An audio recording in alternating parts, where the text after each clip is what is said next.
নবীর রওজা শরীফ দেখে মন ভরে না, দিদার দাও গো শাহে মদিনা, দিদার দাও গো শাহে মদিনা।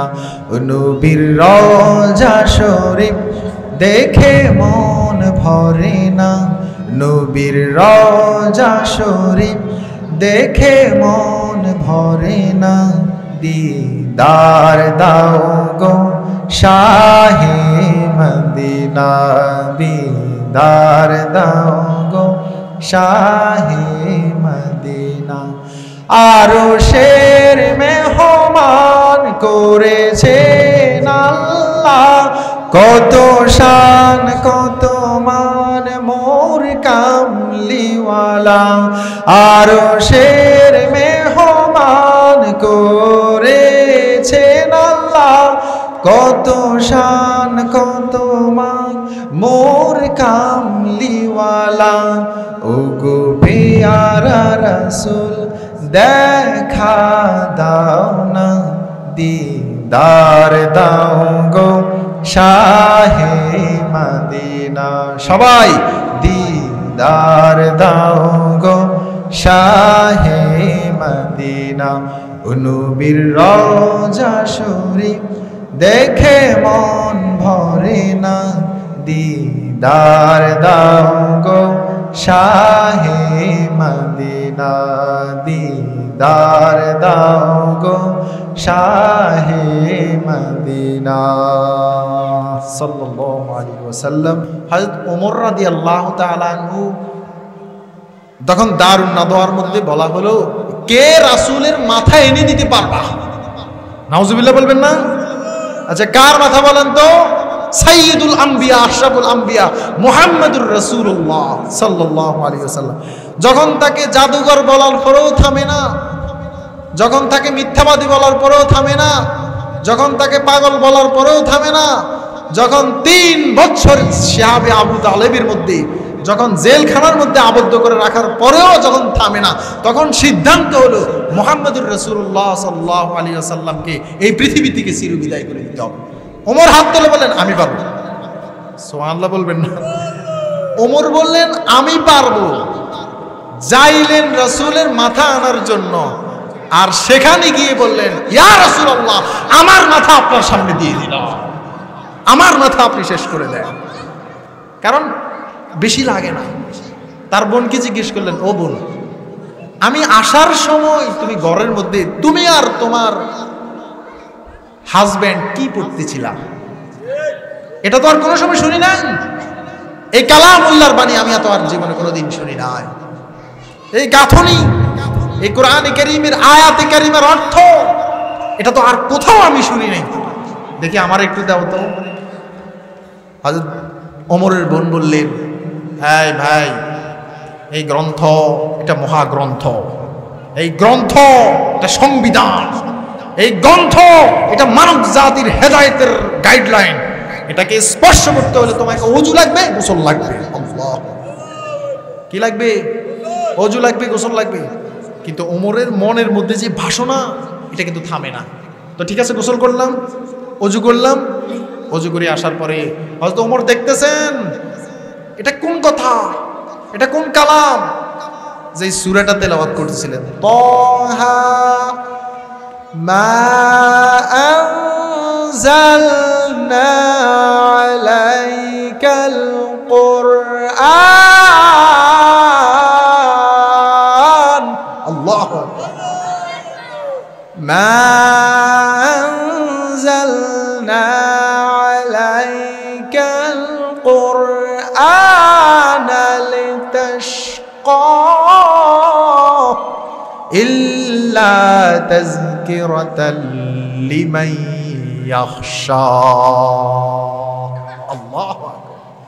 হযরত ওমর বললেন, ও আমার কলিজার টুকরা ভগ্নী, ও আমার ভগ্নীপতি, এত সুন্দর তেলাওয়াত আমার জীবনে কোনোদিন আমার কর্ণকুহরে ঢুকে নাই, এত সুন্দর কালাম, এত সুন্দর বাক্য আমার জীবনে কোনোদিন শুনি নাই।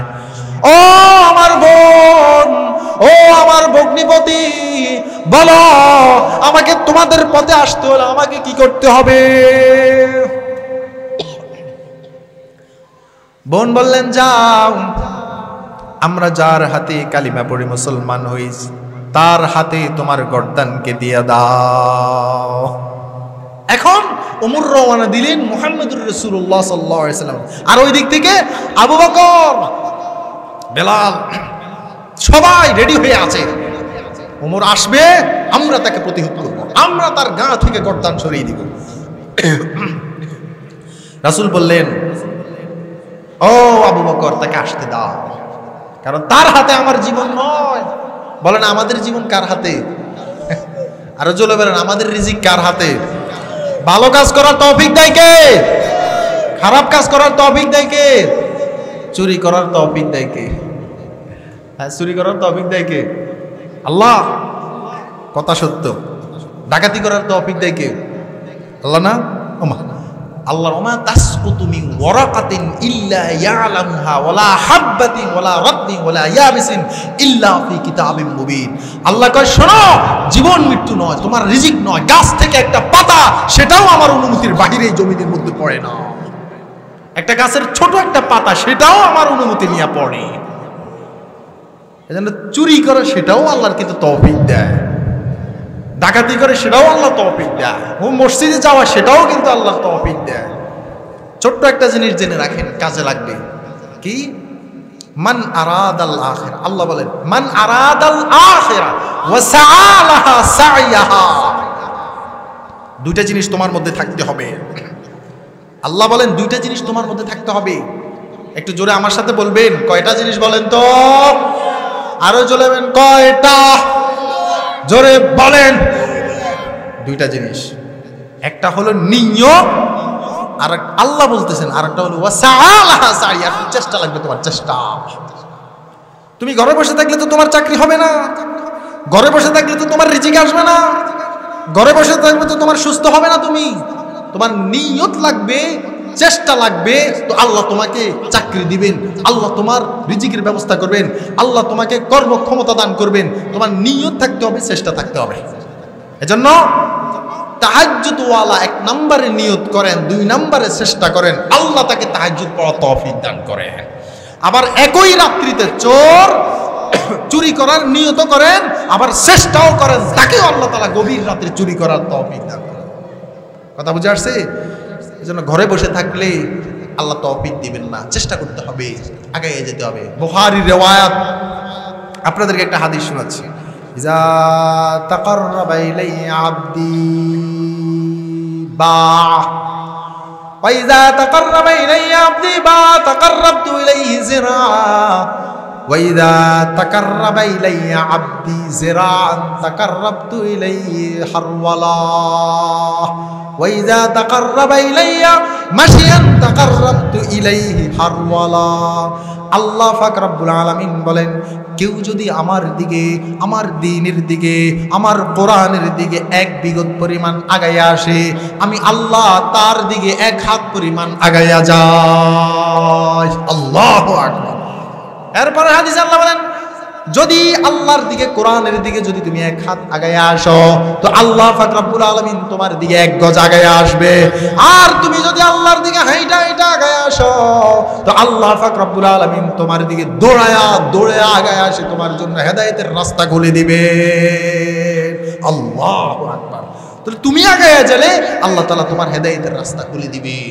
ওমর বললেন, ইয়া রাসূলুল্লাহ, আমি আপনার কাছে এসেছি, এখানে এসেছি আপনার মাথা নেওয়ার জন্য।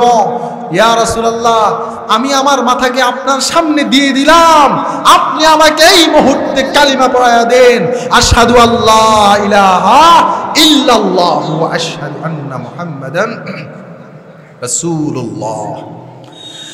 বলেন, সেই ওমরকে হেদায়েত দিছে কে? কে দিছে হেদায়েত? হ্যাঁ, আম্মা মান আতা ওয়াত্তাকা ওয়া সাদ্দাকা বিল হুসনা। আল্লাহ কয় শোনো, আম্মা মান আতা, যে ব্যক্তি দান সদকা করবে, আম্মা মান আতা ওয়াত্তাকা, 2 নম্বর গুণ হলো যে আমাকে আমি আল্লাহকে ভয় করবে, আখিরাতকে ভয় করবে, কোরআনকে ভয় করবে, জাহান্নামের আযাবকে ভয় করবে। আল্লাহ বলেন ওয়াত্তাকা ওয়া সাদ্দাকা বিল হুসনা। আমার মুহাম্মদুর রাসূলুল্লাহ সাল্লাল্লাহু আলাইহি ওয়াসাল্লাম যা কিছু নিয়ে পৃথিবীতে আগমন করেছে, যেই শরীয়ত দিন নিয়ে আগমন করেছে, এটাকে যদি সে সত্যায়ন করে, ফাসানুয়াসসিরু লিল ইউসরা, আমি তার হেদায়েতের রাস্তাকে আমি সহজ করে দেব, আমি হেদায়েতের রাস্তাকে তার জন্য খুলে দেব। কথা বুঝে আসছে ভাই? এজন্য আল্লাহর দিকে আগায় যেতে হবে, চেষ্টা করতে হবে, দ্বীনের দিকে আগায় আসার জন্য, জান্নাতে যাওয়ার জন্য চেষ্টা করতে হবে। এক মহিলা আল্লাহ রাসূল সাল্লাল্লাহু আলাইহি ওয়াসাল্লামের কাছে এসে বললেন, ইয়া রাসূলুল্লাহ, দেখেন আমার অসুস্থতা ছাড়ে না, আমার অসুবিধা ছাড়ে না, আমার ক্লান্তি আমাকে ছেড়ে যায় না, আমার শরীরের বলা মুসিবত আমার থেকে যায় না। আল্লাহ নবী সাল্লাল্লাহু আলাইহি ওয়াসাল্লাম মহিলাকে বললেন, ও মহিলা, তুমি কি কাজ করো, কি আমল করো?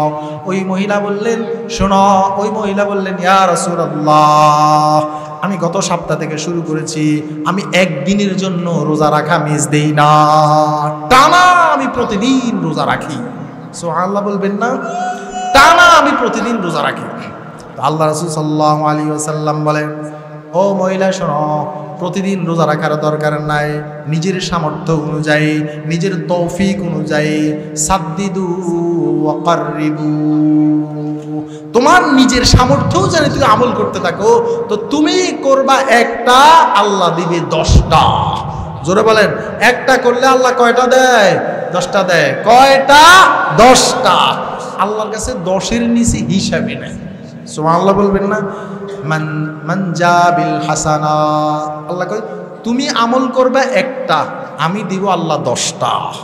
তুমি যদি সর্বনিম্ন জান্নাতেও যাও, আমি আল্লাহ তোমাকে 10 দুনিয়া পরিমাণ জান্নাতের ব্যবস্থা করে দিব। তুমি একটা শব্দ তেলাওয়াত করবা, তো আমি তোমাকে 10টা নেকি সঙ্গে সঙ্গে তোমাকে দান করে দিব। সুবহানাল্লাহ বলবেন না? 10-এর নিচে কোনো হিসাবে নাই। রাসূল সাল্লাল্লাহু আলাইহি ওয়াসাল্লাম বললেন, যেই ব্যক্তি 10 বার সূরা ইখলাস পড়বে, কয়বার বলেন তো? 10 বার সূরা ইখলাস পড়বে, তো আল্লাহ তাআলা ইবনা লাহু বাইতান ফিল জান্নাহ, আল্লাহ তাআলা তার জন্য স্বর্ণের একটি প্রাসাদ জান্নাতের মধ্যে নির্মাণ করে দিবে। হযরত ওমর বললেন, ইয়া রাসূলুল্লাহ, তাহলে আমি অনেকগুলা বানাবো। কেমনে বানাবো অনেকগুলা? তাহলে আমি সারা রাত বইয়া বইয়া সূরা ইখলাস তেলাওয়াত করব। তো রাসূল সাল্লাল্লাহু আলাইহি ওয়াসাল্লাম বললেন, হে ওমর, তুমি পড়তে পড়তে তোমার জিহ্বা ক্লান্ত হয়ে যাবে, তুমি পড়তে পড়তে তোমার শরীর ক্লান্ত হয়ে যাবে, কিন্তু আল্লাহ তাআলা দিতে দিতে কোনো দিন ক্লান্ত হন না। আল্লাহ দিতে দিতে কোনো দিন আল্লাহ তাআলার খাজানা শেষ হয় না। সুবহানাল্লাহ। কথা বুঝে আসছে? যেই ফিতনার জামানা শুরু হয়েছে, যে হারামের ছোঁয়াছুঁয়ি শুরু হয়েছে, প্রতিযোগিতা দিয়ে গুনাহ করছে, ঠিক না কথা? প্রতিযোগিতা দিয়ে সুদের বাজারে প্রতিযোগিতা চলছে, প্রতিযোগিতা দিয়ে চুরি করতেছে, প্রতিযোগিতা দিয়ে ডাকাতি করতেছে, প্রতিযোগিতা দিয়ে জেনার বাজার চলতেছে, জেনার বাজার। আল্লাহ যদি ধরে, পৃথিবীর কেউ কি বাঁচাইতে পারবে? আল্লাহর আযাব যদি চলে আসে, কেউ আপনাকে বাঁচাইতে পারবে? এই যে মেট্রো রেল থেকে 140 কেজি ওজনের এই যে প্লাস্টিক রাবারটা পড়ে গেল, 140 কেজি ওজন, আপনার মাথার উপরে যদি ছোট 10 কেজি ওজনের একটা ইট পড়ে, সেখানে তো আপনি মারা যাবেন। যদি আবার 140 কেজি ওজনের একটা ইট পড়ে, আবার আমাদের দেশের নিরাপত্তার কথা চিন্তা করে, কোথায় বসবাস করতেছেন আপনি? সোজাভাবে চলবেন, সেখানেও তো আপনার নিরাপত্তা নেই। অথচ বাহিরের রাষ্ট্রে কোনো অন্য কোনো কান্ট্রিতে যদি হইতো এই দুর্ঘটনা, এই মেট্রো রেল ইঞ্জিনিয়ার, পরিচালক, যারা সেখানে সম্পৃক্ত, প্রত্যেককে জেলখানায় ঢুকাইতো। যে তোমাদের তত্ত্বাবধানে থাকা অবস্থায় কেন একজন বাংলার নাগরিক সে হঠাৎ অ্যাক্সিডেন্ট করে দুর্ঘটনায় মারা যাবে, যেখানে একটা পরিবার দুঃস্ব অবস্থায় পড়ে যায়। আপনি কোথায় যাবেন? কি করবেন? হাসপাতালে যান, আপনি সিট খুঁজে পাইবেন না। যান না হাসপাতালে, ঘুরে দেখেন না কি অবস্থা। যারা হাসপাতালে যায় তারা বুঝে জীবনটা কত দুর্বিষহ জীবন। এজন্য আল্লাহ পাক রব্বুল আলামিন বলেন, শোনো, যদি আনিবু ইলা রাব্বিকুম আসলিমু লাহু, যদি আমার দিকে চলে আসো, যদি আমার দিকে তওবা করে চলে আসো, যদি তওবা করো, ফামান তাবা ওয়া আমানা ওয়া আমিলা আমালান সালিহা উলাইকা ইউবাদদিলুল্লাহু সাইয়্যাতিহিম হাসানাত। আল্লাহ কয়, শোনো, তুমি যদি তওবা করো, কি করো? তওবা করো।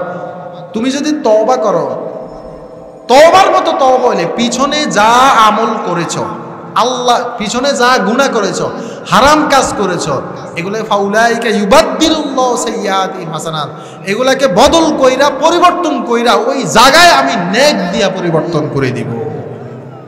এটার অর্থ বুঝছেন আপনি? মনে করেন 2024 সালে আপনি হারাম কাজ করছেন, আপনি সুদ খাইছেন, চুরি করছেন, তো আমলনামার মধ্যে কালো দাগ পড়ে আছে না? আমলনামার মধ্যে কালো দাগ পড়ে আছে না? আমাদের প্রত্যেকের এখানে কিরামান কাতিবিন ইয়ালামুনা মা তাফআলুন, হ্যাঁ, লা ইউগাদিরু সগীরাতান ওয়ালা কাবীরাতান ইল্লা আহসাহা, প্রতি মুহূর্তে তারা দায়িত্বে আছে, প্রত্যেকে আপনি যা করছেন লিখতেছে। এখন 2024 সালে যে গুনাহ করছেন ওটার কালো দাগ পড়ে আছে না? আল্লাহকে, শোনো বান্দা, যদি তওবা করে আমার কাছে ফিরে আসতে পারো, যদি তওবার মতো তওবা করে দুই চোখের পানি ফেলে দিয়ে আল্লাহ যা করছি আর জীবনে করব না, বলেন যা করছি আর জীবনে করব না, আল্লাহ কয় শুধু গুনাহ মাপ দিব না, ওই গুনাহটারে পাল্টায়া, কালো ডাক্তারে পাল্টায়া নেকি দিয়ে আমি পরিবর্তন করে দেব।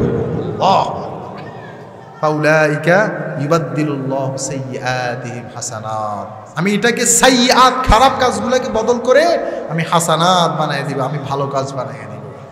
এজন্য তওবা কাকে বলে? তওবার 3টা শর্ত। কয়টা? 1 নাম্বার হলো যেই গুনাহ করেছেন ওই গুনাহ থেকে ফিরে আসা। 2 নম্বর হলো নাদামাত, লজ্জিত হওয়া, লজ্জিত হওয়া। যেমন হযরত আদম আলাইহিস সালামকে বলছে যে তুমি এই ফল খাইও না, উসকুন আনতা ওয়া যাওজুকাল জান্নাতা ওয়ালা তাকরাবা হাযিহিশ শাজারা, এখানে খাইবা, ঘুমাইবা, এখানে আরাম করবা, তবে ওই গাছের কাছেও তোমরা যাইও না। আল্লাহ বলতেছেন কাকে? আদম আর হাওয়াকে। কিন্তু শয়তান এমন বুদ্ধি দিছে,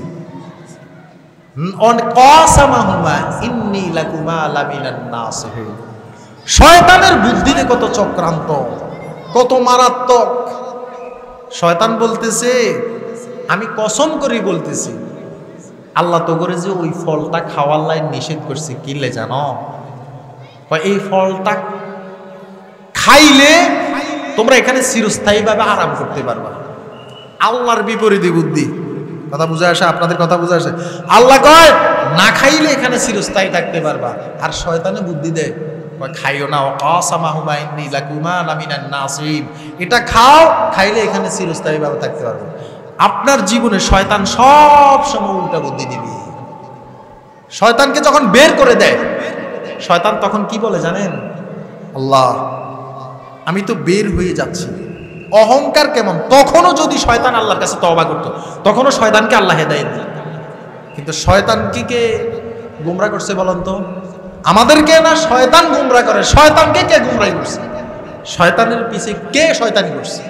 প্রশ্ন জাগে না? 1 নাম্বার, শয়তানকে শেষ করছে শয়তানের অহংকার। শয়তানকে শেষ করছে শয়তানের নফস, ভিতরে যে অহংকার, এটাই শয়তানকে শেষ করছে। শয়তান বলছে ঠিক আছে আমি বের হয়ে গেলাম। আল্লাহ বলে উখরুজ মিনহা ফাইন্নাকা রাজিম, যা, তোর উপর লানত, তুই এখান থেকে বের হয়ে যা। আচ্ছা কোন তো, এই প্রিয় ভাইরা, বাবারা, মুরব্বী বাবারা, বলেন শয়তান কয় হাজার সেজদা মিস দেওয়ার কারণে আল্লাহ বের করে দিয়েছে? কয় হাজার? 100 সেজদা না একটা সেজদা? বলেন তো কয়টা সেজদা মিস করছে? সবাই বলে না, কয়টা সেজদা মিস করছে? একটা সেজদা মিস করার কারণে আল্লাহকে, তুই আমার কথার বাইরে গেছ, যাও, উখরুজ মিনহা ফাইন্নাকা রাজিম, এখান থেকে বের হয়ে যাও। শয়তান আল্লাহ, আমি ঠিক আছে আমি বাইরে হয়ে যাবো গা, তবে আমার একটা তৌফিক দেন, আমি যাতে বনি আদমের একবারে শিরায় রক্তের ভিতরে যাতে আমি চলাফেরা করতে পারি। কোথায় কোথায় বলেন তো? একবারে শিরায় রক্তে যাতে আমি চলাফেরা করতে পারি। এই জন্য বুখারীর রিওয়ায়াত, আন্না শয়তান ইয়াজরি লি ইবনে আদম মাজরাদ দম, মানুষের শরীরে যত জায়গায় রক্ত চলাচল করে শয়তান অত জায়গায় চলাচল করবে। কথা বুঝে আসছে? ফজরের নামাজের সময় কি যে ঘুম আসে, আসলে শয়তান রক্তের ভিতরে ঢুইকা আপনাকে আরাম করতেছে, আপনার পাও টিপতেছে। কথা বুঝে আসে আপনাদেরকে? এখন আজান শুনলেই নিজের কাছে খারাপ লাগে, নামাজে মসজিদে যেতেই মন চায় না, আর ওই ভিতরে তো শয়তান আটকে আছে, এটা আপনাকে মাইন্ড চেঞ্জ করে দিয়েছে। এই জন্য জাদু কাকে বলে জানেন? কালো জাদু। এই শয়তান দ্বারাই কালো জাদু করা হয়।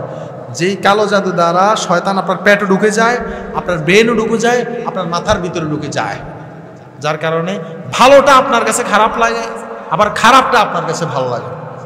তাহলে শয়তান কি বলে? আল্লাহ আমাকে একবারে রক্তের ভিতরে চলাচল করার তৌফিক, আল্লাহকে যা দিছি যা চলাচল করার তৌফিক দিছি। আল্লাহকে আল্লাহ আরেকটা জিনিস আমাকে দেন, কি? কিয়ামত পর্যন্ত যেন আমি বেঁচে থাকতে পারি, কিয়ামতের আগ পর্যন্ত জানে আমি বেঁচে থাকতে পারি, আমাকে সেই ফানজুরনি ইলা ইয়াউমি ইউবাসুন, কিয়ামত পর্যন্ত জানে আমি হায়াত পাই। কয় যা দিলাম।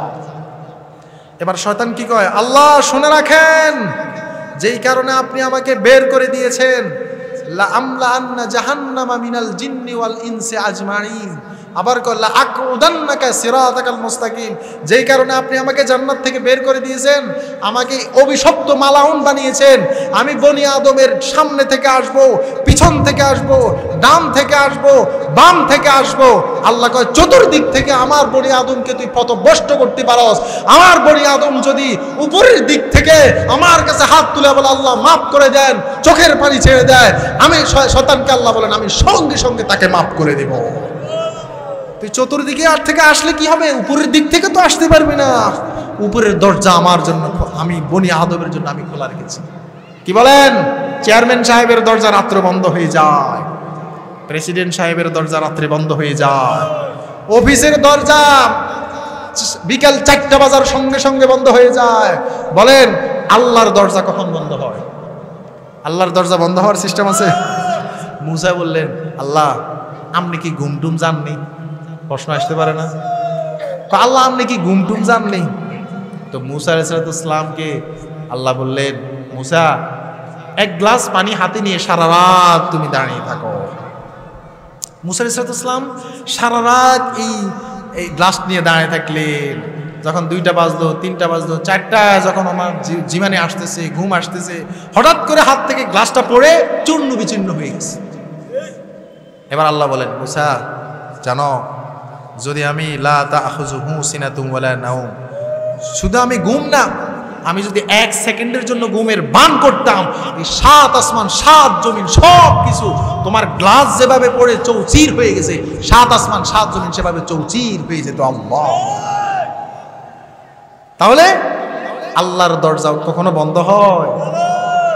রাত কি কেটে যাবে ঘুমে অলসে, রাত কি কেটে যাবে ঘুমে অলসে, তুমি কি জানবে না তোমার নিজেকে প্রভুকে, প্রভুকে, রাত কি কেটে যাবে ঘুমে অলসে, তুমি কি কাঁদবে না অশ্রু পেলে, তুমি কি চাইবে না দুহাত তুলে, তুমি কি কাঁদবে না অশ্রু পেলে, তুমি কি চাইবে না দুহাত তুলে, প্রাণ ভরে সব কথা বলো প্রভুকে, বলো প্রভুকে। বলেন রাত কি কেটে যাবে ঘুমে অলসে, রাত কি কেটে যাবে ঘুমিয়ে অলসে, তুমি কি চাইবে না তোমার প্রভুকে, তুমি কি চিনবে না তোমার নিজেকে, প্রভুকে প্রভুকে। সবাই বলা লিল্লাহে তাকবীর, আরো জোরে না লিল্লাহে তাকবীর। আমরা সকলে চাইবো কার কাছে? দেওয়ার মালিককে। আল্লাহ পাক আমাদের সকলকে কবুল করেন। এই জন্য রাসূল সাল্লাল্লাহু আলাইহি ওয়াসাল্লাম বলেন, ও দুনিয়ার মানুষেরা, ও দুনিয়ার উম্মতেরা শোনো, রাত্রির যখন 2/3 পার হয়ে যায়, 2/3 যখন পার হয়ে যায়, পৃথিবীর সমস্ত দরজাগুলো বন্ধ হয়ে যায়, চেয়ারম্যানের দরজা বন্ধ হয়ে যায়, মেম্বারের দরজা বন্ধ হয়ে যায়, অফিসের দরজা বন্ধ হয়ে যায়। আরে ইয়া আইয়ুহাল মুযাম্মিল কুমিল লাইলা ইল্লা কালিলা নিসফাহু আও ইনকুস মিনহু কালিলা। আল্লাহ রাসূল সাল্লাল্লাহু আলাইহি ওয়াসাল্লাম বলেন, শোনো, সারা পৃথিবী যখন ঘুমায় যায়, সারা দুনিয়ার পশু পাখি যখন ঘুমায় যায়, দুনিয়ার অফিস আদালত যখন বন্ধ হয়ে যায়, আরে দুনিয়ার সবাই যখন নীরব নিস্তব্ধ হয়ে যায়, আমার আল্লাহ আরশে আজিম থেকে প্রথম আসমানে চলে আসে আর ডাকতে থাকে, ও দুনিয়ার মানুষেরা, মাইয়াদউনি, কে আমাকে ডাকবা, ফাস্তাজাবতু লাহু, আমি তার জবাব দিয়ে দিব। মাইয়াসআলুনি, কে আমার কাছে চাইবা, ফাআতাইতু, আমি তাকে দিয়া দিব। আল্লাহ পাক প্রথম আসমানে চলে আসে, আয়েশা সকলকে ডাকতে থাকে, ও দুনিয়ার মানুষরা, তোমাদের কি লাগবে? তোমাদের চাকরি লাগবে, তোমাদের রিজিক লাগবে, তোমাদের বাড়ি গাড়ি লাগবে, তোমাদের কি সুস্থতা লাগবে? আল্লাহ পাক প্রথম আসমানের মধ্যে চলে আসেন। এই জন্য আল্লাহর নবী সাল্লাল্লাহু আলাইহি ওয়াসাল্লাম বলেন, ও দুনিয়ার মানুষেরা শোনো, আলাইকুম বিকিয়ামিল লাইল, ও দুনিয়ার মানুষেরা, যদি রাত্রিবেলায় কিছুক্ষণের জন্য আল্লাহর সামনে দাঁড়ায় যাও, রাত্রি কিছুক্ষণের জন্য আল্লাহর সামনে যদি সিজদা করো, তাহলে কি হবে শোনো, দাবুম মিনাস সালিহিন, তোমাদেরকে আল্লাহ নেককার বানায়া দেব। 2 নম্বর হইল মাত্রাদাতুল লিদায় আনিল জাসাদ, তোমাদের শরীরকে আল্লাহ তাআলা সুস্থ করে দিবেন। 3 নম্বর হয়ে যায়, হ্যাঁ, রাত্রি যদি কিছুক্ষণের জন্য আল্লাহর সামনে দাও, তাহলে আল্লাহর জান্নাতের দুয়ার তোমাদের জন্য খুলে দিবে। আল্লাহু আকবার। এজন্য ও আমার বৃদ্ধ বাবারা, ও আমার যুবক ভাইয়েরা, এত সহজে আল্লাহ তাআলা আমাদেরকে শিয়ে দিবেন না, এত সহজে আল্লাহ পাক জান্নাত দিবেন না। এত সহজে যদি জান্নাত দিতেন, মুহাম্মদুর রাসূলুল্লাহ সাল্লাল্লাহু আলাইহি ওয়াসাল্লামকে 27টি যুদ্ধে সশরীরে অংশগ্রহণ করা লাগতো না, ঠিক কিনা? যদি সহজে যদি ইসলাম কায়েম হয়ে যাইতো, যদি সহজে যদি জান্নাত পাওয়া যাইতো, তাহলে মূসা আলাইহিস সালামকে ফেরাউন দ্বারা এত বেশি মাসলুব হইতো না। যদি এত সহজে জান্নাত পাওয়া যাইতো, হযরত জাকারিয়া আলাইহিস সালামের মাথা 2 ভাগ করা হইতো না। যদি এত সহজে জান্নাত পাওয়া যাইতো, ঈসা আলাইহিস সালামকে খ্রিস্টান দ্বারা এত বেশি লাঞ্ছিত হইতো না, যখন ঈসা আলাইহিস সালামকে আল্লাহ আসমান পর্যন্ত উঠিয়ে নিয়ে গিয়েছেন, যার মৃত্যু এখনো পর্যন্ত হয় না। নাম হাসিব তুমান তাদখুলুল জান্নাহ, আল্লাহ এত সহজে তোমাদেরকে জান্নাতে দিয়ে দিব, এত সহজে। আম হাসিব তুমান তাদখুলুল জান্নাহ ওয়ালাম্মা ইয়াতিকুম মাসালুল লাযিনা খালাউ মিন ক্বাবলিকুম, দেখো, কুল সিরু ফিল আরদ ফানজুরু কাইফা কানা আকিবাতুল লাযিনা মিন ক্বাবলিকুম ওয়া হুম আশাদ্দু মিনহুম কুওয়া। জমিন একটু বিচরণ করে দেখো না, দেখো না, ফেরাউনকে একবার শুটকি বানায় রাখছে। ফেরাউনকে কি বানায় রাখছে?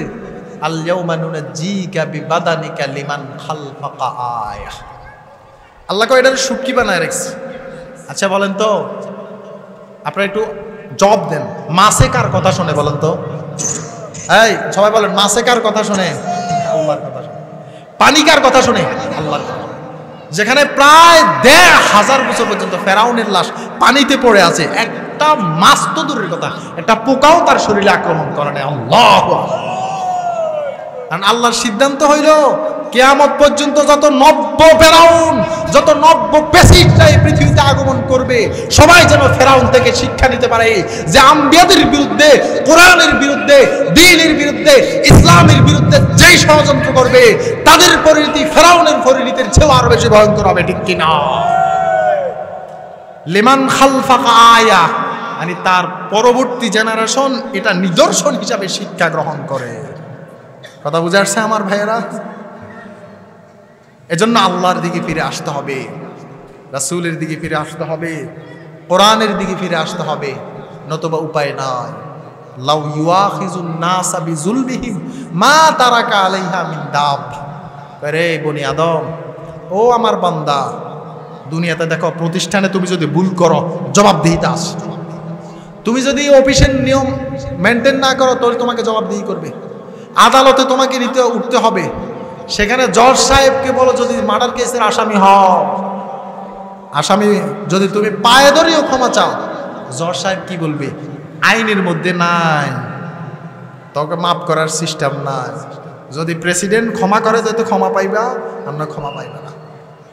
আল্লাহ বলে শোনো, তোমাদেরকেও যদি আমি ধরতাম, লাউ ইউআখিযুন নাসা বিযুলমিহিম, তোমাদেরকে যদি আমি গ্রেফতার করতাম, আযাব দিতাম, তাহলে সকলকে আমি সমূলে নির্মূল করে দিতাম।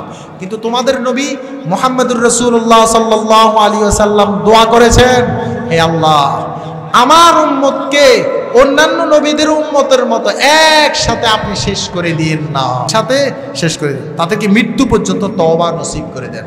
মালাম ইউগর, একেবারে গড়গড় আসা পর্যন্ত তাদেরকে তওবা নসিব করে দেন। সেই নবীর বদৌলতে এখনো এত জেনা, এত চুরি, এত টাকা পাচার, এত অত্যাচার, এত আলেম ওলামাদেরকে জেল জুলুম, এত কিছুর পরেও, এত মানুষকে হত্যার পরেও এখনো আল্লাহ কেন বাঁচায় রাখছেন? আমাদের নবী দোয়া করেছেন আল্লাহ তওবা করার সুযোগ দেন। নয়তো কোনো নবীর উম্মতদেরকে এভাবে ছাড় দেন না। তাদেরকে অপরাধ করছেন, গ্রেপ্তার করছেন, অপরাধ করছেন, গ্রেপ্তার করছেন, অপরাধ করছেন, তাদেরকে সমূলে শেষ করে দিয়েছেন। ওই যে আদ আর সামুদ জাতিকে জিবরাইল আলাইহিস সালাম কত বড় জানেন? একজন ফেরেশতা কত বড় জানেন? হ্যাঁ, জিবরাইল আলাইহিস সালামের 600 পাখা আছে। বলেন তো কয়শো পাখা? 600 পাখা। আমি তো হাসান মেমোরিয়াল ডিগ্রি কলেজ জামে মসজিদে জুমা পড়ে। এক মুসল্লি জিগায়, হুজুর আপনাদের ওয়াজ করছেন, মনে করেন না আমেরিকাতে একজন লোক মারা যাবে, ইটালিতে একজন লোক মারা যাবে, আর রাশিয়াতে একজন লোক মারা যাবে, আর বাঙালি কুমিল্লা টাওয়ারে একজন লোক মারা যাবে। আজরাইল কেমনে এত দৌড়াদৌড়ি অগল করে? এটা কি বাংলাদেশে তো আমেরিকা যায়, আবার আমেরিকা তো ইটালি যায়। আচ্ছা, আজরাইল কি সারাক্ষণ দৌড়াদৌড়ির উপরে থাকে? কেমনে দৌড়াদৌড়ি এটি করে? প্রশ্ন ঠিক আছে না? এখন দৈনিক সারা পৃথিবীতে মনে করেন কমপক্ষে 1000 লোক তো মারা যায়, কারণ আজরাইল কেরম দৌড়াদৌড়ি করে? প্রশ্ন ঠিক আছে না? তাফসির জামাখশরী পরে তা তাফসির জামাখশরীর মধ্যে উল্লেখ করেন, আজরাইল আলাইহিস সালামের সামনে এই পৃথিবীটা হলো কেমন? একজন খাবার বক্ষণকারীর সামনে তার ভাতের প্লেট যেমন। সুবহানাল্লাহ বলবেন না? আচ্ছা, আপনাদের ভাত খান, ভাতগুলো কি ওইখান থেকে টেনে আনতে হয়, আবার ওইখান থেকে টেনে আনতে হয়, নাকি এগুলো সামনে আছে? একবারে সামনে না? এটা কষ্ট করে টানতে হয় নাকি? এটা তো সামনেই আছে। আজরাইলের সামনে 7 আসমান 7 জমিন কেমন? খাবার বক্ষণকারীর সামনে ছোট্ট একটা প্লেট যেমন। তা আজরাইল দৌড়াদৌড়ি করা লাগে না, তাহলে ফেরেশতা কত বড়? জিবরাইলের একটা পাখা কত বড়? রাসূলুল্লাহ সাল্লাল্লাহু আলাইহি সাল্লাম যখন সর্বপ্রথম জিবরাইলকে দেখছেন, ওহুয়া জালিসুন আলাল কুরসি মা বাইনাস সামা। আচ্ছা, একজন নবীকে আল্লাহ কত বেশি শক্তি দেয়, কিন্তু রাসূল সাল্লাল্লাহু আলাইহি সাল্লাম বলেন, জিবরাইলে যখন প্রথম দিন আমি দেখছি, এটা আসমান জমিনের মধ্যখানে বিশাল চেয়ার নিয়ে বসে রয়েছে। এটা দেখার সাথে সাথে রাসূল সাল্লাল্লাহু আলাইহি সাল্লামের শরীরে জ্বর এসে গেছে, আরো কম্পন শুরু হয়ে গেছে। আয়েশা আম্মাজান খাদিজাকে বলে, খাদিজা, শরীর তো কাঁপতেছে, জ্বর আইয়ে গেছে, আমারে কম্বল দাও। কম্বল মোয়া দিয়ে শুয়ে রয়েছেন। তখন আল্লাহ জিবরাইলের আবার পাঠাইছেন, বলেন, ইয়া আইয়ুহাল মুজাম্মিল, এই কম্বল গায়ে দিন না ওয়ালা, শোয়ার সময় আর নেই, চলেন জিহাদের ময়দানে, চলেন দাওয়াতের ময়দানে, চলেন ইসলামের জন্য, চলেন জান্নাতের জন্য, এখন আর শুয়ে থাকার সময় নাই, উঠে যান, উঠে যান। তাহলে জিবরাইল আলাইহিস সালামের একটা পাখা, 600 পাখার মধ্যে একটা পাখা কত বড়? এই 7 আসমান 7 জমিন যত বড়। সুবহানাল্লাহ বলবেন না? একজন ফেরেশতার জিবরাইলের পাখাটা এত। এই পাখাটা কি করলো? আদ সামুদ জাতি যেখানে বসবাস করে তাদের একবারে জমিনের নিচে জিবরাইলের পাখাটা ঢুকাই দিয়েছে, এটাকে একবার আসমান পর্যন্ত নিয়ে গেছে। কতটুকু বলেন তো? আসমান পর্যন্ত নিয়ে গেছে, নিয়া আসমান থেকে এটার জমিনের মধ্যে নিক্ষেপ করলেন। আল্লাহ বলেন এদের অস্তিত্ব কান্নাহুম আজাজু নাখলিন খাওয়িয়া, খেজুর গাছকে যেভাবে মূলোৎপাটন সহ উঠে নিক্ষিপ্ত করে নিঃশেষ করে দেওয়া হয়, এদের সমল জাতি গোষ্ঠী বংশকে আসমান পর্যন্ত উঠে জমিনের মধ্যে ফালাইয়া একেবারে আমি নির্বংশ করে দিয়েছি। শুধু কেন? শুধু এদের অপরাধের কারণে। এবার আল্লাহ বলেন ইয়ালামুনা যাহিরাম মিনাল হায়াতিদ দুনিয়া। হে রাসূল, জানেন আপনার উম্মতদের মধ্যে এরা দুনিয়ার সব বোঝে, এরা হিসাব নিকাশ বোঝে, এরা ব্যবসা বাণিজ্য বোঝে, ওরা দুনিয়ার কোথায় লাভ হবে লস হবে সব বোঝে। ওয়ালাকিন ফিল আখিরাতে গাফিল, কিন্তু আখিরাতের বেলায় আর বুঝি না। আবার বুঝি না, কি করে? বুঝিয়ে বোঝে না। এখন ওয়াজ শুনিও শুনে না। ওই কেমন? এখন এক জায়গা বর্ষি পালছে, যিনি মাছ ধরবেন কি পালাইছে? বর্ষি পালানোর পরে এই নদীর গভীর জলের মধ্যে একটা বোয়াল মাছ, বিশাল বোয়াল মাছ, মুরব্বি বোয়াল মাছ, মাছগুলোরে বলল, ও মাছ জানো এই বর্ষির মধ্যে যে টোপটা দিছে এটাকে ছায়ও ভুলেও মুখের মধ্যে নিও না। কেন? আমার বয়স হয়েছে, আমার জ্ঞান আছে, আমি জানি এই বর্ষির যদি চুমুক দাও তাহলে তোমাকে নিয়ে উপরে নিয়ে যাবে। তাহলে কি করবে? তোমাকে একজন ব্যক্তি জবাই করে দিবে, তারপর কি করবে? তোমাকে ভালো করে ধুইয়া পাতিলের মধ্যে তোমাকে মাছ রান্না হিসাবে করে তারা ভক্ষণ করে খেয়ে ফেলবে। কে বলছে? একটা পুরাতন বোয়াল মাছ। এখন নতুনগুলা বললে, আরে এরা মৌলবাদী, এরা কি কিছু বোঝে নাকি? আরে এরা হুজুর পাঞ্জাবিওয়ালা, এরা কি দুনিয়াদারি কিছু বোঝে নাকি? এরা ওই বোয়াল মাছটারে বলতেছে আর কি অন্যান্য মাছগুলা, আরে তুমি বোঝো নাকি এগুলা? তুমি আধুনিকতা বুঝো, এটা আমরা খাবো। এখন মাছ গিয়া হঠাৎ করে টোপ মানে চুমুক দিলেন, চুমুক দেওয়ার সাথে সাথে দাঁতের মধ্যে গেছে আটকার পরে উপরে উঠলো, উঠার পরে দেখে আসলে ওই মুরব্বি যে বলছে একজন মানুষ তাকে ধরে জবাই করে দেবে। মাছটা ঠিক মতো দেখলো যে আসলে একজন ব্যক্তি দইরা আমাকে জবাই করে দিতেছে, জবাই কইরা পাতিলের মধ্যে দিচ্ছে, পাতিলের মধ্যে দিয়া তেলের মধ্যে আমাকে ভুনা করতেছে। এখন কি ইচ্ছা করলে মাছ কি আবার পানিতে যেতে পারবে? পারবে না। ঠিক?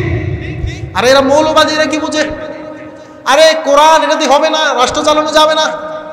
আরে ইসলাম এগুলা পুরানা, আরে কোরআন তেলাওয়াত, আরে 5 ওয়াক্ত নামাজ, এ পাঞ্জাবি সুন্নতি দাঁড়ি, আরে এগুলা শেখেলে এগুলা পুরানা, এখন হলো আধুনিক যুগ।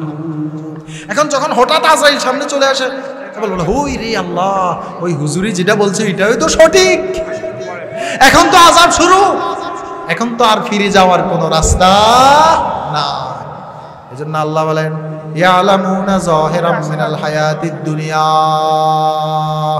দুনিয়ার সব কিছু বুঝে, দুনিয়ার ব্যবসা বাণিজ্য সব কিছু বুঝে, কিন্তু আখিরাতের বেলা হুম আনিল আখিরাতে গাফিলুন, কিন্তু আখিরাতের বেলা এরা বুঝেই না, আখিরাতের বেলা বুঝার চেষ্টাই করে না। কিন্তু দুনিয়ার সব বাড়ি বুঝে, গাড়ি বুঝে, তারপরে নারী বুঝে, কিভাবে 10 তালা করার পরেও ফিলার উঠে রাখে, রড উঠে রাখে না, স্বপ্ন এখনো শেষ হয় নাই, এটা বুঝে। কিন্তু এটার চিন্তা করে না এই বিল্ডিং করে তো মাত্র 60 বছর আমাকে থাকতে হবে, কিন্তু আমার বিল্ডিং ঘরের পাশেই যে গোরস্থান সেখানে তো আমার 60 বছর নয়, 60-100 বছর নয়, আমাকে চিরস্থায়ীভাবে ওই ঘরের মধ্যে থাকতে হবে। ওই ঘরের কথা বুঝে, কিন্তু ওই ঘরের কথা বুঝে না যে ঘরে। এই জন্য আল্লাহ রাসূল সাল্লাল্লাহু আলাইহি ওয়াসাল্লাম বলেন প্রতিদিন কবর মানুষকে ডাকতে থাকে, আনা বাইতুদ্দুর, ও দুনিয়ার মানুষেরা আমি হইলাম অন্ধকার ঘর, আনা বাইতুল জুলমা, আনা বাইতুল ওয়াহদা, ও দুনিয়ার মানুষেরা আমার পেটের ভিতর আসার আগে শুনে নাও, আমি কিন্তু অন্ধকার ঘর, আমি কিন্তু একাকী ঘর। আমার ফাইজা দুফিরাল আব্দুল মুমিন, যদি ঈমান নিয়ে আমার পেটের ভিতর আসতে পারো, যদি নামাজ নিয়ে আমার পেটের ভিতর আসতে পারো, যদি যাকাত নিয়ে আমার পেটের ভিতর আসতে পারো, তাহলে মারহাবান, তোমার জন্য আল্লাহ তাআলা জান্নাতের দুয়ার খুলে দেবেন। আর বললেন এক ঘুম দাও, জিব্রাইল আলাইহিস সালাম, মিকাইল, ইসরাফিল আলাইহিস সালাম সিংহা ফুৎকার দেওয়া পর্যন্ত তোমার জন্য আল্লাহ জান্নাতের বিছানা বিছাইয়া তুমি সেখানে কিয়ামত পর্যন্ত ঘুমাইবা। আর যদি আমার ভিতরে যদি খারাপ আমল নিয়ে আসো, আমার ভিতরে যদি বেনামাজি হয়ে আসো, আমার ভিতরে যদি জেনাখোর হয়ে আসো, আমার ভিতরে যদি সুদখোর হয়ে আসো, আমার ভিতরে যদি মিথ্যাবাদী হয়ে আসো, তাহলে এমন জোরে তোমাকে চাপ দিবে যে ডান পাশের বাম পাজরের হাড়গুলা বাম পাজরে যাবে, আর বাম পাজরের হাড়গুলা ডান পাজরে চলে আসবে। আর তোমাকে সাপ বিচ্ছু কিয়ামত পর্যন্ত তোমাকে চঙ্গল করতে থাকবে, দংশন করতে থাকবে কিয়ামত পর্যন্ত। কথা বুঝে আসে? সবাইটা জিকির করেন লা ইলাহা ইল্লাল্লাহ, লা ইলাহা ইল্লাল্লাহ। জোরে জোরে লা ইলাহা ইল্লাল্লাহ, লা ইলাহা ইল্লাল্লাহ।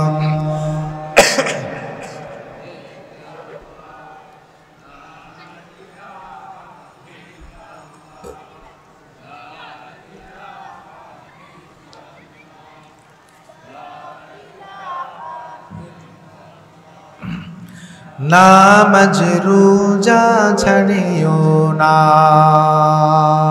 ঠিক কিনা কথা? নামাজ রোজা ছাড়িও না, মা বাবার খেদমত ভুলিও না। জোরে বলে ঠিক কিনা? কার খেদমত করতে হবে? হ্যাঁ, এই পৃথিবীর জমিন আপনাকে আল্লাহ দেখাইছে, এই পৃথিবীতে হায়াত আপনাকে আল্লাহ দিয়েছে, আর আমাদের আব্বা আম্মা আমাদেরকে এই পৃথিবীর সূর্য আমাদেরকে দেখাচ্ছে, আব্বা আম্মা এই সূর্যের আলো আমাদেরকে দেখিয়েছে। এজন্য মা বাবা আল্লাহর পরে সবচেয়ে বেশি। আল্লাহ নিজেই বলেন আনিশকুরুলি ওয়ালে ওয়ালিদি, আমার শুকরিয়া আদায় করবে, পাশাপাশি তোমার আব্বা আম্মার শুকরিয়া আদায় করতে হবে। কার অর্ডার বলেন? নামাজ রোজা ছাড়িও না, মা বাবার খেদমত ভুলিও না। নামাজ রোজা ছাড়িয়া দিলে, মা বাবার খেদমত ভুইলা গেলে। নামাজ রোজা ছাড়িয়া দিলে, মা বাবার খেদমত ভুইলা গেলে, আল্লাহর জান্নাত পাবে না। লা ইলাহা ইল্লাল্লাহ, লা ইলাহা ইল্লাল্লাহ, লা ইলাহা ইল্লাল্লাহ, লা ইলাহা ইল্লাল্লাহ। মনে বড় আশা ছিল যাব মদিনা। জোরে মনে বড় আশা ছিল যাব মদিনা। সালাম আমি করব গিয়ে, সালাম আমি করব গিয়ে নবীর রোজায়। মনে বড় আশা ছিল যাব মদিনায়, মনে বড় আশা ছিল যাব মদিনায়। কাফেলাতে কে যাও তুমি, কে যাবে তোরি, আমায় নাও না ও ভাই সঙ্গে লয়ে কৃপা করি, লয়ে কৃপা করি। সঙ্গে যদি না নাও মোহরে গিয়ে মদিনায়, এ গরিবের সালাম দিও নবীর রোজায়। আমার নামে দুটি কোরআন, আমার নামে দুটি কোরআন দিও সে রোজায়। মনে বড় আশা ছিল যাব মদিনায়, মনে বড় আশা ছিল যাব মদিনায়। মদিনায়। সবাই জোরে বলেন, আমাদের আশা কোথায় যাওয়ার? মদিনায় যাওয়ার। আমাদের আশা আকাঙ্ক্ষা স্থল কোথায়? মদিনায়। দেখবেন যখন হজ করতে যাইবে, যখন রাসূলের রওজা জিয়ারত করতে যাইবে, কত হাজারো আশিক, কত হাজারো আশিকে রাসূল, কেউ চিৎকার দিয়ে অজ্ঞান হয়ে যাচ্ছে, কেউ জোরে জোরে ক্রন্দন করতেছে, কেউ ইয়া রাসূলুল্লাহ বলে চিৎকার করতেছে। যেই নবীর জন্য হাজার লক্ষ লক্ষ সাহাবী জীবন দিয়েছিল, যেই নবীর জন্য সারা পৃথিবীর মুসলমান একাগ্র হয়ে রাসূলের শান মান ইজ্জতকে বুলন্দ করার জন্য সকলে জান প্রাণ দিয়ে যাচ্ছে, এই মুহূর্তে নবী পাকের যদি সামনে যান, আপনার মনে হবে এই মুহূর্তে তো সেই নবী আমার সামনে শোয়া আছে, সেই মুহূর্তে আবু বকর আমার সামনে শোয়া আছে, সেই মুহূর্তে হযরত ওমর একই স্থানে শোয়া আছে। সেই স্থানে যাওয়ার ইচ্ছা আছে না আপনাদের? বলেন, ইচ্ছা আছে না? রাসূলের ভালোবাসা ছাড়া কি জান্নাত পাওয়া যাবে? রাসূলের ভালোবাসা কি জান্নাতে যেতে পারবেন? এখন দুনিয়ার মানুষকে যেই যাকে বেশি ভালোবাসে, হাসরের ময়দান তার সাথে বেশি হবে। কথা বলেন ঠিক কিনা? এজন্য ভালোবাসতে হলে কাকে ভালোবাসবেন? রাসূল। এক নাম্বার আল্লাহ, জোরে বলেন, এক নাম্বার কাকে? আল্লাহ। দুই নম্বর আল্লাহর রাসূল। দুই নম্বর কে? আল্লাহ রাসূল। তিন নম্বর সাহাবী তাবি। চার নম্বর হলো সেই নবীর ওয়ারিস ওলামায়ে উম্মত। কথা বুঝে আসছে? চার নম্বরে কে? ওলামায়ে উম্মতকে আপনাকে ভালোবাসতে হবে।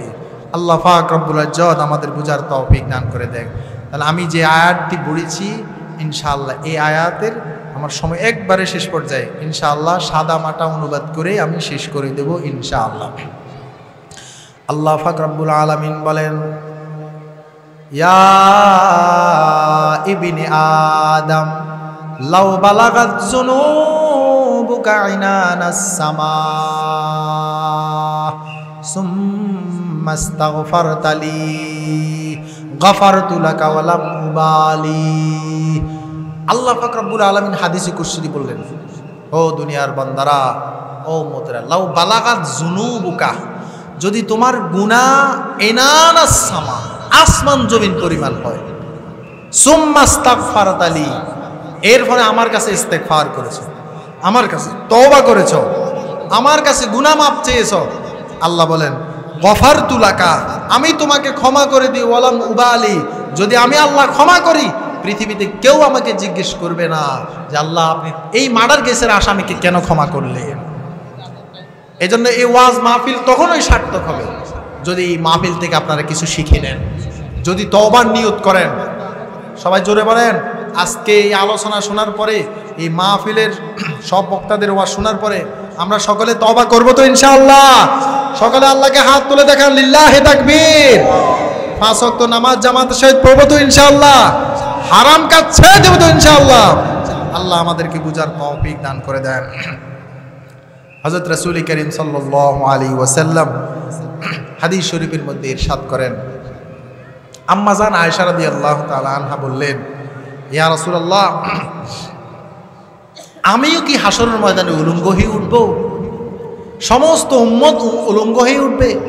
তো রাসূল সাল্লাল্লাহু আলাইহি ওয়াসাল্লাম বললেন, হে আয়েশা শোনো, সূর্য তোমার মাথার উপরে চলে আসবে, জমিনটা তোমার জন্য তামা হয়ে যাবে, পাশে জাহান্নামকে 70,000 ফেরেশতা 70,000 শিকল দিয়ে টেনে আনা শুরু করে।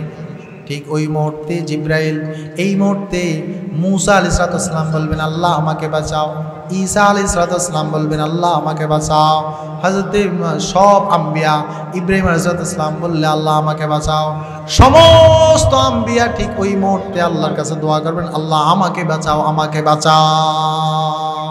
ঠিক ওই মুহূর্তে তোমার দুনিয়ার কোনো কথা স্মরণ আসবে না। আর ওই মুহূর্তে মুহাম্মদুর রাসূলুল্লাহ সাল্লাল্লাহু আলাইহি ওয়াসাল্লাম আরশে আজিমের নিচে মাকামে মাহমুদের মধ্যে সিজদায় অবস্থায় থাকবেন, এত বেশি কান্নাকাটি করবেন। আল্লাহর নবী সাল্লাল্লাহু আলাইহি ওয়াসাল্লাম বলেন, আল্লাহ আমাকে বলবেন, আয়া রাসূলুল্লাহ ইরফা রাবসাকা, আপনি মাথা উঠান, আপনি যার ব্যাপারে আজকে সুপারিশ করবেন আমি তাকে জান্নাত পর্যন্ত পৌঁছে দেব। আপনি যাকে জান্নাত পর্যন্ত, আপনি যার ব্যাপারে বলবেন আমার কাছে, আমি তাকে জান্নাত পর্যন্ত পৌঁছে দেব। আল্লাহর নবী সাল্লাল্লাহু আলাইহি ওয়াসাল্লাম বলেন, তখন আমি শুরু করব, আমি আল্লাহকে বলবো, আল্লাহ বিচার কার্য শুরু করে দেন। সঙ্গে সঙ্গে বিচার কার্য শুরু হয়ে যাবে। এই হাসরের ময়দানে সমস্ত মানুষ, সমস্ত জিন ইনসান, কোটি কোটি মিলিয়ন কোটি কোটি সমস্ত বনি আদম একসাথে যাওয়া থাকবে। আল্লাহ পাক রব্বুল আলামিন বলেন, বিনা হিসাবে আমি কিছু মানুষকে আমি জান্নাত দিয়ে দেব। ঠিক ওই মুহূর্তে বিনা হিসাবে কিছু মানুষের জন্য জান্নাতের দুয়ার আমি খুলে দেব। তাদের কোনো হিসাব আমি নিব না, তাদের কোনো চাওয়া পাওয়া আমি নিব না, তাদের কোনো জবাব দিতে হবে না। আল্লাহ রাসূল সাল্লাল্লাহু আলাইহি ওয়াসাল্লাম বলেন, ও দুনিয়ার মানুষেরা, ওই গভীর মুহূর্তে, ওই চরম বিপর্যয়ের মুহূর্তে কাকে আল্লাহ পাক রব্বুল আলামিন বিনা হিসাবে জান্নাত দিবে শোনো। এক নাম্বার হইল ওয়ালা রাব্বিহিম ইয়াতাওয়াক্কালুন, যারা সর্বাবস্থায় আল্লাহর কাছে যারা তাওয়াক্কুল করে, আল্লাহর উপরে যারা ন্যস্ত হয়। আল্লাযীনা ক্বালু রাব্বুনাল্লাহ সুম্মা ইসতাকামু তাতানাজ্জালু আলাইহিমুল মালায়েকা আল্লা তাখাফু ওয়া লা তাহজানু ওয়া আবশিরু বিল জান্নাহ। আল্লাহর নবী সাল্লাল্লাহু আলাইহি সাল্লাম সমস্ত ফেরেশতা তাকে জান্নাতে নেওয়ার জন্য চলে আসবেন, বিনা হিসাবদারি জান্নাতে নেওয়ার জন্য চলে আসবেন। আল্লাহ বলে, কেন শোনো, কেমনে ওয়াসিকাল্লাযীনা তাকাউ রাব্বাহুম ইলাল জান্নাতি যুমারা। দুনিয়াতে যেভাবে চেয়ারম্যান নির্বাচিত হইলে, এমপি নির্বাচিত হইলে, কোনো মেম্বার আসলে তাকে গেট পর্যন্ত পৌঁছে দেওয়ার জন্য, স্টেজ পর্যন্ত নেওয়ার জন্য তাকে স্লোগান দেওয়া হয়, ওয়াসিকাল্লাযীনা তাকাউ। আল্লাহ বলেন, শোনো, তোমাদের জায়গায় আমি বিনা হিসাবে জান্নাতের দিকে নিয়ে যাব। আল্লাহ বলেন, তোমাদেরকে আমি স্লোগানে স্লোগানে সমস্ত ফেরেশতা আয়েশা তোমাকে বলবে, হ্যাঁ, আল্লাযীনা ক্বালু রাব্বুনাল্লাহ সুম্মা ইসতাকামু তাতানাজ্জালু আলাইহিমিল মালায়েকা, আমি ফেরেশতাদেরকে তোমাদের উপর নাজিল করব। তারা বলবে, লা তাখাফু,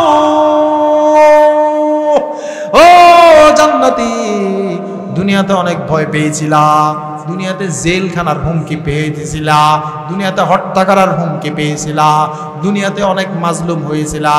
আজকে আল্লাহ বলে দিয়েছেন, লা তাখাফু, আজকের পরে আর কোনোদিন ভয় নাই। চলো, জান্নাতের দুয়ার পর্যন্ত তোমাদেরকে নিয়ে যাওয়ার জন্য আল্লাহ আমাকে এখানে পাঠিয়েছে। আল্লাহু আকবার। আর জান্নাতে দিয়ে দেখবে, বারিন্দার মধ্যে যখন নিবে, নেওয়ার পর এখানে বসে যাবে, হে মনে করবি এটাই তার জন্য জান্নাত। আল্লাহ বলেন, ইজা রাআইতা সাম্মা রাআইতা নাঈমা ওয়া মুলকান কাবীরা, জান্নাতি ব্যক্তি জান্নাতে দুয়ারের সঙ্গে সঙ্গে যে দেখবে বিশাল একটা রাজত্ব, আল্লাহ তাআলা দোর দুনিয়া পরিমাণ রাজত্ব, আল্লাহ তাআলা রাজার মালিক রাজত্ব আল্লাহ তাআলা তাকে দান করে দিয়েছে, বিশাল এক রাজত্ব। তো সেখানে ভিতরে না যাইতে সেখানে বসে যাবে। বসার পরে ফেরেশতা বলবে, না না, এটা তোমার জন্য জান্নাত নয়, জান্নাত অনেক ভিতরে এখন তোমার জন্য। আল্লাহ রাসূল সাল্লাল্লাহু আলাইহি ওয়াসাল্লাম বলেন, জান্নাতের একটা চাবুক রাখার জায়গা, ছোট্ট একটা লামাউদাইন ফিল জান্নাহ, জান্নাতের মধ্যে একটি চাবুক রাখার জায়গার দাম কত জানো নি? ছোট্ট এক বিঘত জায়গার দাম জানো নি? সারা দুনিয়ার সমস্ত ধন সম্পদ যদি বিক্রি করে দেওয়া হয়, সমস্ত স্বর্ণ গয়না যদি বিক্রি করে দেওয়া হয়, Europe, Italy, European country, Arabian country যত সম্পত্তি আছে, বুখারী শরীফের রিওয়ায়াত, আল্লাহ রাসূল সাল্লাল্লাহু আলাইহি ওয়াসাল্লাম বলেন, ও দুনিয়ার সব সম্পত্তি যদি বিক্রি করে দেওয়া হয়, জান্নাতের এক বিঘত জায়গার দাম এর চেয়ে আরো অনেক বেশি। এক বিঘত জায়গার দাম অনেক বেশি। আপনি কি জানেন আপনার চোখের ভিতরে কয়টা ক্যামেরা আছে জানেন? 13 লক্ষ ক্যামেরা আপনার চোখের ভিতরে আল্লাহ তাআলা দিয়েছে। আপনার এই ব্রেনের ভিতরে যে রগ দিয়েছে আল্লাহ তাআলা, মস্তিষ্কর ভিতরে, মগজের ভিতরে যে রগ আছে, এই রগগুলা যদি টান দেওয়া হয় প্রায় লক্ষ লক্ষ কিলোমিটার পর্যন্ত চলে যাবে। আপনার ব্রেনের ভিতরে এটা আছে। আপনি কি জানেন এই সূর্য এই পৃথিবীটা থেকে 13 লক্ষ গুণ বড়। তার মানে কি, সূর্য এই পৃথিবীর পাশে যদি 12,99,099টা পৃথিবী একসাথে করেন, তাহলে সূর্যের সমতুল্য হবে। সুবহানাল্লাহ বলবেন না? এই পৃথিবী থেকে কত বড় সূর্য। আচ্ছা, আজ পর্যন্ত কি দেখেছেন এই সূর্যটার মধ্যে কোনো খুঁটি দেখেছেন? হ্যাঁ, আসমানের মধ্যে কোনো খুঁটি আছে বলেন তো? কে খুঁটি ছাড়া আসমানকে শূন্যের মধ্যে বাসিয়ে রেখেছে? কে এত বিশাল সূর্যকে শূন্যের উপর দিয়া একই সিস্টেমে কিয়ামত পর্যন্ত চালাচ্ছেন? আরো আশ্চর্য হবেন জানেন, যেই সূর্যটা পৃথিবী থেকে 13 লক্ষ গুণ বড়, এই সূর্যের কাছাকাছি আর একটা গ্রহ আছে, যেই গ্রহর নাম হলো ব্যাটেল জ্যাস। বিজ্ঞান বলেন যেই সূর্যটা পৃথিবীর চেয়ে 13 লক্ষ গুণ বড়, ওই সূর্যের কাছাকাছি যে আরেকটা গ্রহ আছে সেই গ্রহটা সূর্যের চেয়ে কমসে কম 100 কোটি গুণ বড়। আল্লাহ, এই পৃথিবীটা কত বড় বলেন, এই আসমানের নিচে জায়গা কত বড় বলেন। তাহলে কি আপনাকে আল্লাহ এত বড় জান্নাত দিতে পারবেন না? যে জান্নাত 10 দুনিয়া পরিমাণ বড়, এই জান্নাত কি আপনাকে দিতে পারবেন না? দুনিয়ার সবচেয়ে বড় লোককে জানেন? বর্তমান সময়ের জেফ বেজোস, ইলন মাস্ক, হ্যাঁ, আমাদের পাশে ভারতে নীতা আম্বানি, হ্যাঁ, মুকেশ আম্বানি, কয় হাজার কোটি টাকার মালিক নিজেরাও জানে। আমরা বাজার থেকে এই পানি খাই না, 20 টাকা দিয়ে পানি খাই, ওরা 1 গ্লাস পানি পান করে কমপক্ষে 70 লক্ষ টাকা দাম। হ্যাঁ, কত বলেন তো? গোল্ড ওয়াটার খায় 70 লক্ষ টাকা দাম। আল্লাহ রাসূল সাল্লাল্লাহু আলাইহি ওয়াসাল্লাম বলেন, ও দুনিয়ার মানুষেরা, ওয়ালা তুজিবুকা আমওয়ালুহুম ওয়ালা আওলাদুহুম, এদের ধন সম্পদ যেন তোমাকে আশ্চর্যান্বিত না করে, কারণ তোমাকে যেই জান্নাত আল্লাহ দিবেন এটা 1 বিগতের পরিমাণ এই 7 আসমান 7 জমি যা কিছু আছে এর চেয়ে আরো বেশি মূল্যবান। আল্লাহু আকবার। এজন্য তাদের মিনিটে ইনকাম মনেন 20 লক্ষ টাকা, 1 মিনিটে ইনকাম। রাসূল সাল্লাল্লাহু আলাইহি ওয়াসাল্লাম বলেন, কেউ যদি ফজরের সুন্নত 2 রাকাত জামাতে নামাজ পড়ার আগে পড়ে, তো এই 7 আসমান 7 জমিনে জাস এর চেয়ে আরো বেশি বড় পুরস্কার আল্লাহ তাআলা তাকে দান করেছেন। তো এক নামাজ দিয়া তো আপনি Mukesh Ambani fail, Jeff Bezos fail, Elon Musk fail, শুধু 2 রাকাত নামাজ দিয়ে তো আপনি তাদের উপরে উঠে গেলেন। আল্লাহু আকবার। তাদেরগুলা দুনিয়াতে দেখা যায় 60 বছরের জন্য দেখা যাবে, তাদেরগুলা 20 বছরের জন্য দেখা যাবে, তাদের পুরস্কার ধন সম্পদ অল্প কিছুদিনের জন্য দেখা যাবে।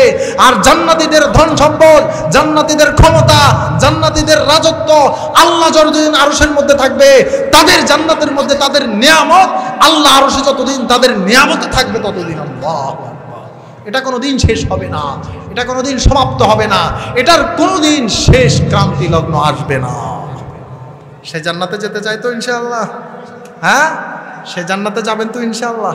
আল্লাহ আমাদের বুঝার তৌফিক দান করে, আল্লাহ আমল করার তৌফিক দান করে দেবো। আখির দাওয়ানা আলহামদুলিল্লাহ।